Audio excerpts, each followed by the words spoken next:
What's going on, guys? Your boy Amazing here, back with another video, and in today's video, guys, we are here with the Should You Summon for the 70s X Konosuba collaboration.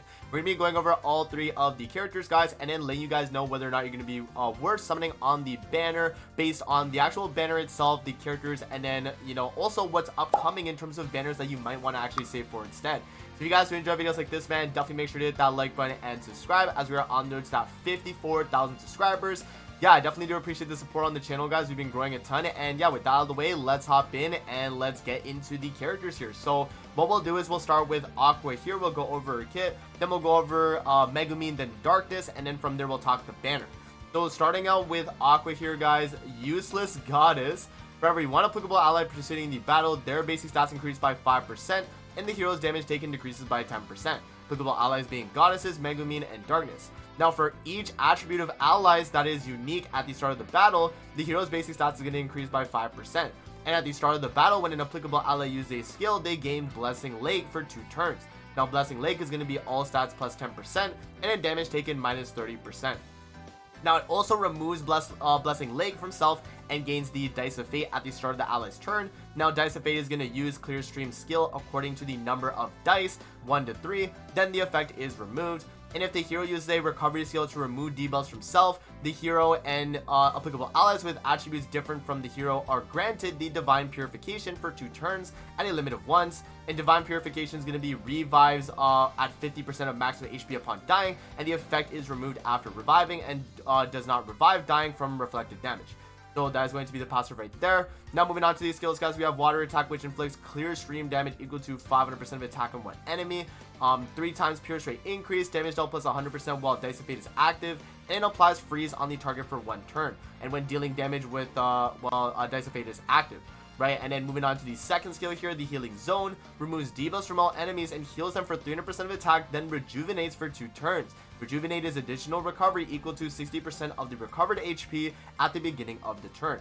Now moving on to her ultimate here, the God Requiem applies Divine Purification on allies for 1 turn and increases all stats by 30% for 2 turns, then inflicts damage equal to 700% of attack on all enemies. As you guys can see right here in terms of the actual dupe levels themselves, from when I actually went over the patch notes initially, I looked at the dupe levels here for Aqua. They don't really seem that dupe dependent, guys.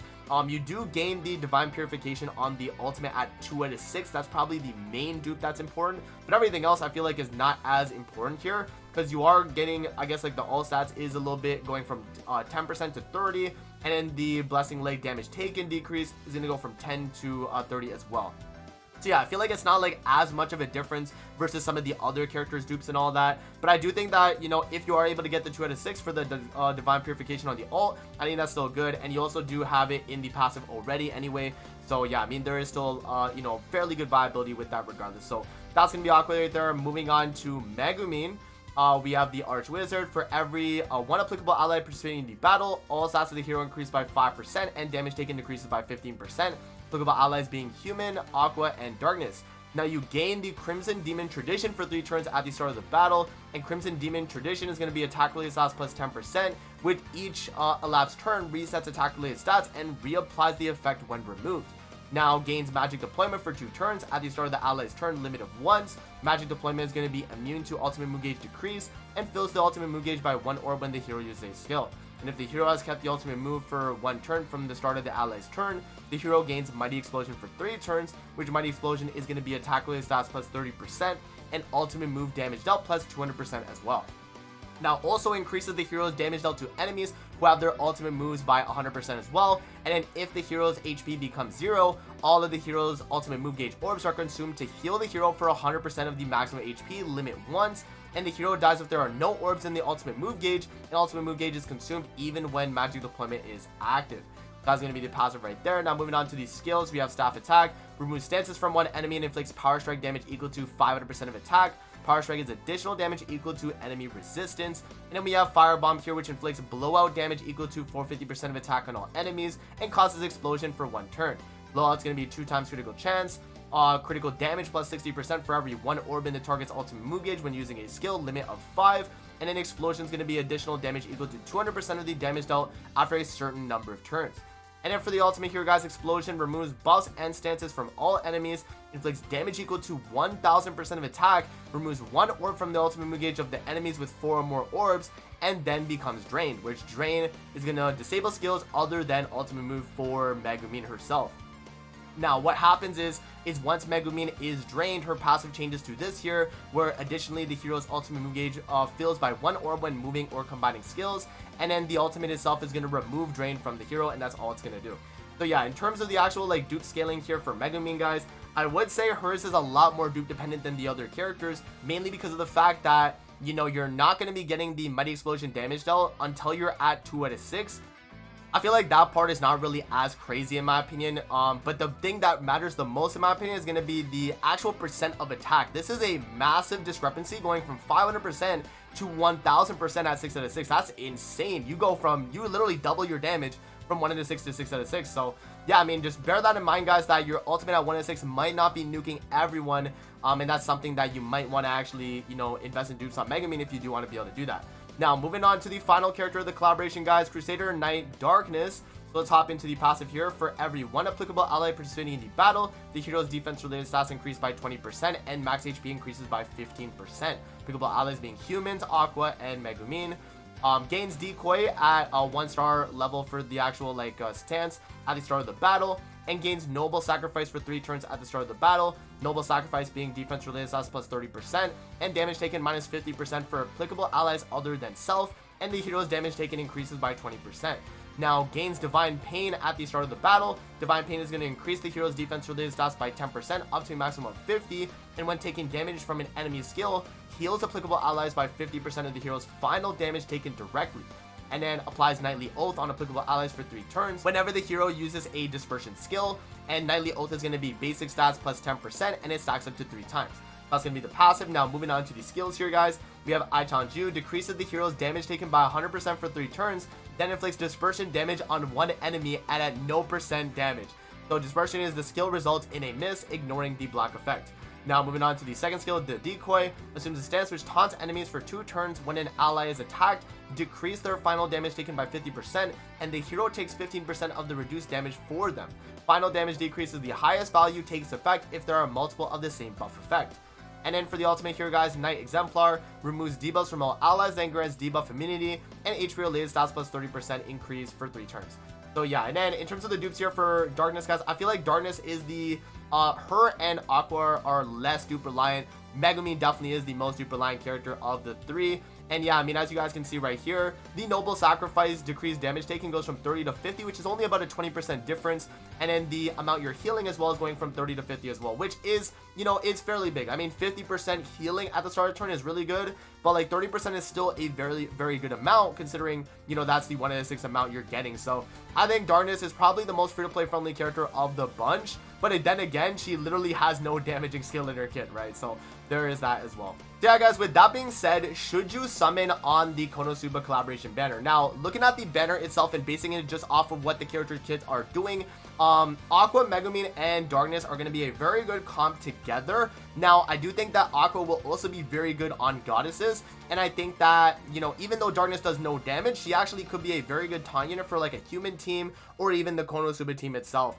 Megumin's ultimate obviously does a lot of damage if you do have high dupes, but I feel like her being as dupe reliant is going to kind of make it hard for some people to kind of get into using that character. So yeah, that's going to be the 3 rate up characters right there. You have Pelagard, Green Sigurd, Red Sariel, you have the LR Green Nunchuck Bond, you have Green Brunhild, Green Ludo, the Blue Elizabeth from the beginning of the game, Summer Diane, Blue Danafor Liz, Red Oslo Hawk, Red Shin, and then Red Merlin right there. So yeah, overall, guys, I mean, the banner is not anything to, you know, like to say really, right? It's not a crazy banner. It does have Pelagard, it does have Red Sariel, which is nice filler for sure. But I mean, look at the rest of the filler, man. I mean, it, you know, it kind of weighs out the fact that, you know, even though you have a Pelagard and a Sariel in there, you have, you know, a bunch of like kind of filler here. So it's really just not that crazy, right? So yeah, in overall, the banner is not some of the better banners we've seen it in, you know, in recent time. I feel like we've definitely had better banners. But I mean, you know, with that being said, this is a collaboration, right? So collab banners, even though, you know, they might not have the craziest filler, the collab units themselves do carry the banner more so than, you know, what the actual filler would be. And remember that the collab banner in terms of the rates is going to be a 0.25% for each of the collab characters. So overall, guys, would I say you should actually be summoning on this banner? In my opinion, I would probably say you actually skip unless you're someone that's a really big Konosuba fan. Now, my thing is that when we get to the November and December festival, that's going to be a crazy banner, right? It's going to be insane, and it's going to have some of the best characters in the game, and most likely have characters that will beat out, you know, Aqua, Megumin, and Darkness. Like, they are really good units, I would say. I think if I had to rank them, I would probably say, if you had them all at 6 out of 6, I think Megumin would be the best. But if you didn't have dupes, I think I would say Aqua, then Megumin, then Darkness. Like, Darkness, I wouldn't say she's bad, it's just she doesn't have damage, right? That's the only thing. So with that being said, it's a kind of a situation where, like, if you really like the collaboration, I think they did great. They did great with the way they designed the character kits, and I think they all look really good in game. So if you're someone that really likes Konosuba, I think it's a fair game to just kind of summon on the banner. You will be getting about 200-ish gems for free, guys, and I will probably do a video going over how much gems you're able to get total for the event. But yeah, I mean, you're gonna get a fairly good amount of diamonds anyway. November is, you know, coming around the corner, the end of November festival. That's when, you know, you're gonna want to have at least 900 diamonds. So you have to bear that in mind. If you have a good amount of diamonds, I think this is not a bad banner to summon on, just because the main featured characters are all good. So just think about it like that. If you have enough gems going into this banner, it could be a worthwhile banner. But if you're someone that's in the situation where you barely have 600 gems, but you know November and December is coming in terms of those banners, you probably want to be saving for that instead, just because it's going to be better value for your account. So at the end of the day, guys, am I summoning on my free-to-play? I actually am deciding to summon, and the reason why I say this, though, for me, is because I'm at about 2,000 diamonds on the free-to-play, which means that if I do one rotation on this banner, I get Aqua and probably Darkness, because I think Megumi, for me, is just not going to be a strong enough character. So if I get Darkness and Aqua at the minimum would be what I'm trying to go for, but obviously, you know, all three would be ideal. I would say that's really good. If I don't get any of them, I would pick Aqua at the pity most likely.